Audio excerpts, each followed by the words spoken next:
You ever hear something so cold it makes your whole body go numb? That's exactly how I felt when my own daughter looked me dead in the eye and said, "Your place is in the trash. Get out of my house." No yelling, no tears, just ice in her voice. And yeah, she kicked me out, like yesterday's garbage. But what she didn't know? I had one sentence left in me, one reply that flipped her whole world upside down. And this story ain't just about betrayal. It's about survival, about karma, and about how the quiet ones usually hold the real power. Let me take you back. My name's Anna Carter. Most folks just call me Ann. I'm 68 years old, retired mechanic. Grease still stuck in my hands no matter how much soap I use. I spent 40 years busting my back in a dusty auto shop in Ohio. Long shifts, frozen winters, burned knuckles, all so my little girl could have a better life. My daughter's name is Brianna. She used to be my whole world. When her dad passed away from cancer, it was just me and her. Late night homework at the kitchen table, burnt pancakes on Sunday mornings, me pretending I knew how to braid hair while watching YouTube tutorials at 2 a.m. I wasn't perfect, but I showed up every single time. College tuition? Paid. First car? Bought cash. Wedding? Yeah, I drained most of my savings for that one. I figured one day she'd take care of me the way I took care of her. Man, was I wrong. After my knees started giving out and the shop closed down, money got tight. Social Security barely covered groceries and meds. Brianna offered, or at least pretended to, "Mom, just come stay with us for a while, save some money." Her husband Kyle didn't look too excited, but he nodded anyway. At first, things were okay. I stayed in the guest room, did dishes, walked their dog, tried not to be a burden. But slowly, the vibes changed. Kyle started leaving passive-aggressive notes on the fridge. "Turn off lights. Don't touch the thermostat. Buy your own snacks." Brianna stopped talking to me like her dad, more like a roommate she didn't like. Every time I'd sit in the living room, they'd go quiet. Every time I laughed too loud, I got side-eye. I started feeling like a ghost in my own child's house. One night, I overheard them arguing in the kitchen. Kyle said, "Your mom's eating into our budget. We didn't sign up for this." Brianna replied, "She's old. What do you want me to do? Dump her somewhere?" That word hit me hard. Dump her. Like trash. I should have packed my bags that night. But pride kept me there. And hope. Stupid hope. That my daughter still cared. A few weeks later, Brianna asked me to sign some paperwork. She said it was for medical emergency stuff, power of attorney, just in case. I trusted her. Why wouldn't I? She's my kid. Yeah, I signed. Big mistake. Everything came crashing down on a rainy Tuesday. I came home from a doctor appointment. My suitcase was sitting by the door, my clothes stuffed inside like trash bags. Brianna stood there with her arms crossed, Kyle leaning on the wall like he was watching a show. She said, cold as ice, "Your place is in the trash. You gotta go." I laughed at first, thought it was a joke. "Bree, what are you talking about?" She pointed at the suitcase. "You're draining us. We need our space. Find a shelter or something." My chest felt tight. My ears were ringing. I said, "You're really kicking your own mother out?" She shrugged. Kyle smirked. That's when she dropped the line that shattered me. "You're useless now, Mom." Useless. After everything I gave her. I picked up my suitcase slowly. And that's when I said the one sentence that changed everything. "You might want to check whose name is actually on this house." Her face went white, dead silent. Kyle stopped smiling. See, years ago, when Brianna bought this house, I secretly helped with the down payment. But what she never realized, the deed wasn't fully in her name, and those papers she made me sign? Yeah, they didn't mean what she thought they meant. What happens next? Let's just say karma clocked in early. You might want to check whose name is actually on this house. The air got thick real fast. Brianna blinked like her brain froze. Kyle's smirk vanished like somebody unplugged him. "What do you mean?" she snapped. I didn't raise my voice, didn't flex, just stood there holding my old suitcase like a tired woman who finally stopped begging. I mean exactly what I said. Kyle laughed nervously. "Mom, stop messing around. This is our house." I shrugged. "Is it, though?" Brianna rushed to the kitchen drawer and pulled out a folder.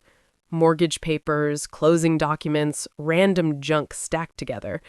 Her hands were shaking as she flipped pages. And then I saw it. That little pause. That sharp inhale. Her face drained of color. There it was, black and white. Owner, Anna Carter, joint title holder. She whispered, That can't be right." Kyle leaned over her shoulder. "What the hell?" Now he was pale too. Turns out, when I helped with the down payment years ago, the lawyer suggested putting my name on the deed to protect my investment. Brianna was young, distracted, didn't read the paperwork carefully, and I never corrected her. Not because I was scheming, but because life taught me to protect myself when you're all alone. Brianna turned toward me like a wounded animal. "You tricked me!" I shook my head. "No, I protected myself." Kyle stepped forward. "So what? You gonna kick us out now, old woman?" I looked him dead in the eye. "No, I just ain't going anywhere." Dead silence.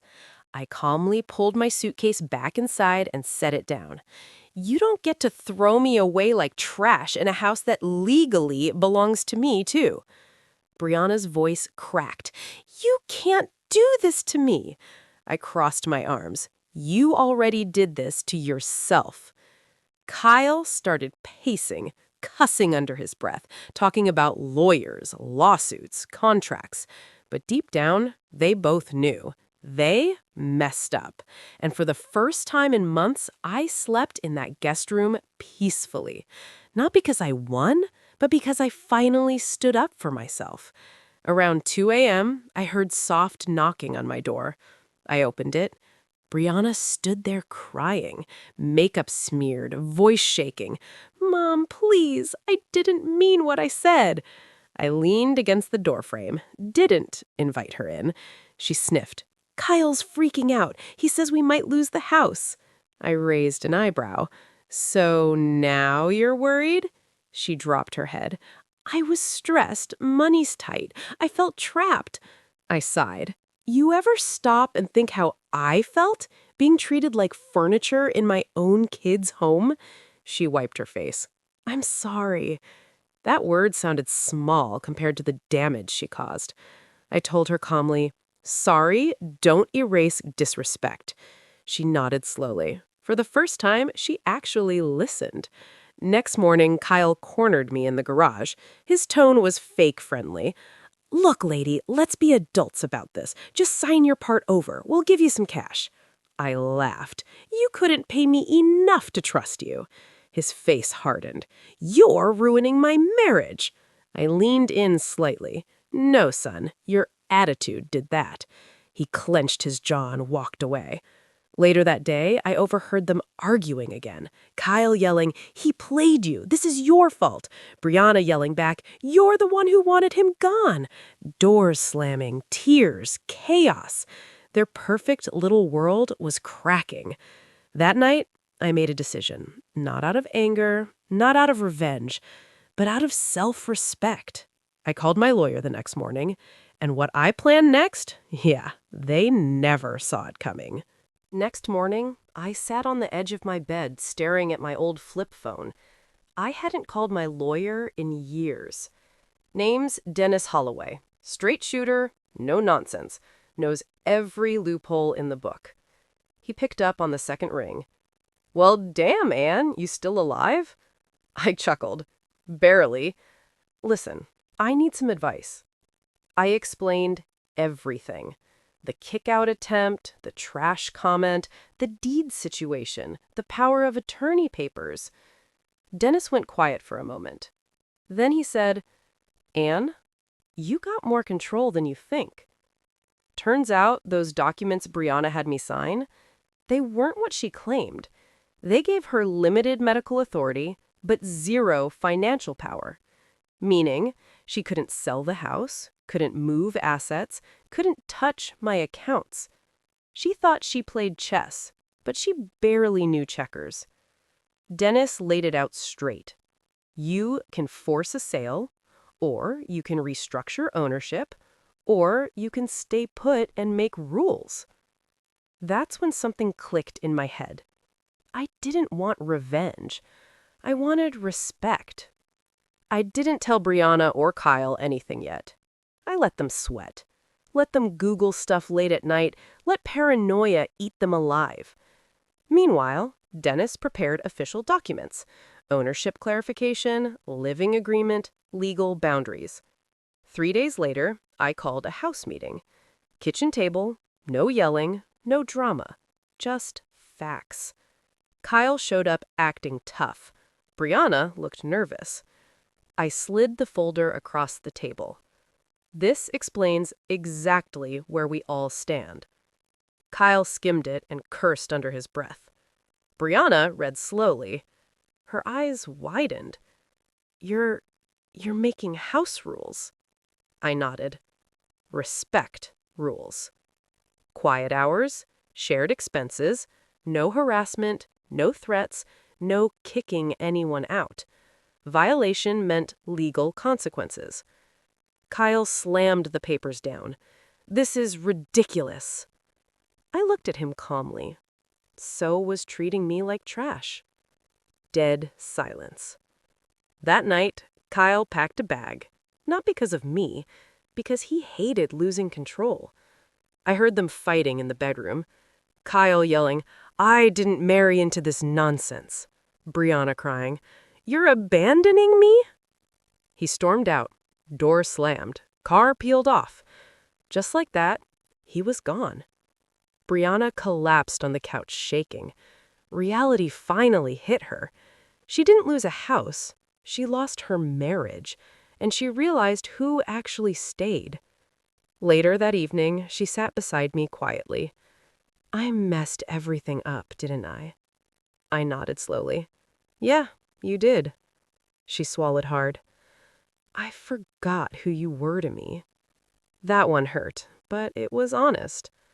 I told her about the nights I skipped meals so she could eat, the overtime shifts, the dreams I buried so she could chase hers. She cried like a little kid again. Not manipulation, real regret. I'm sorry, Mom. This time, it sounded different. A week later, Kyle tried crawling back. Texting, calling, apologizing. Brianna didn't answer. She finally learned boundaries. She started cooking dinner again, asking about my day, sitting with me in the evenings. Not because she was scared, because she finally respected me. I didn't gloat. I didn't punish. I just stayed steady. But the real surprise came 2 months later, when Brianna handed me an envelope. And what was inside? Yeah, that changed our relationship forever. It was a quiet Sunday morning. Coffee brewing, sunlight cutting through the blinds. The house finally felt peaceful again. Brianna walked into the kitchen holding a small envelope. Her hands were shaking a little. Mom, this is for you. I raised an eyebrow. What's this? She swallowed. Just open it. Inside was a folded document, a legal form, property title transfer agreement. She had signed her portion of the house back to me, fully. No tricks, no conditions. My heart skipped. Brianna, what are you doing? Her eyes watered. You spent your life protecting me. It's my turn now. I sat down slowly. She continued, I realized something. I treated you like an expense, not a blessing, and I'll regret that forever if I don't fix it. That moment hit harder than any argument ever could. She knelt beside my chair. Not for drama, not for guilt, just real humility. I'm sorry for every eye roll, every cold word, every time I made you feel unwanted. My voice cracked. I just wanted my daughter back. She hugged me tight. For the first time in years, it felt like home again. We sold the house a few months later, split the profit fairly, my idea, not hers. She used her share to start fresh. Smaller place, new mindset, no toxic energy. I moved into a cozy little townhouse near the park. We had dinner together every Sunday. Real conversations, real laughter, not obligation. Funny thing about life, the people who raise you are invisible until they're gone. Respect ain't automatic. It's earned and protected. I didn't win because of paperwork. I won because I finally valued myself. And somehow, my daughter learned to value me too. So if you ever feel small, if someone treats you like you're disposable, remember this. Even trash can turn into treasure when you know your worth. Never let anyone tell you where your place is, because your place is wherever you stand strong. If this story hit you in the heart, drop a comment and tell me, have you ever had to stand up to family? And if you believe respect should never have an expiration date, hit that like button and subscribe for more real stories like this. Your support keeps these stories alive.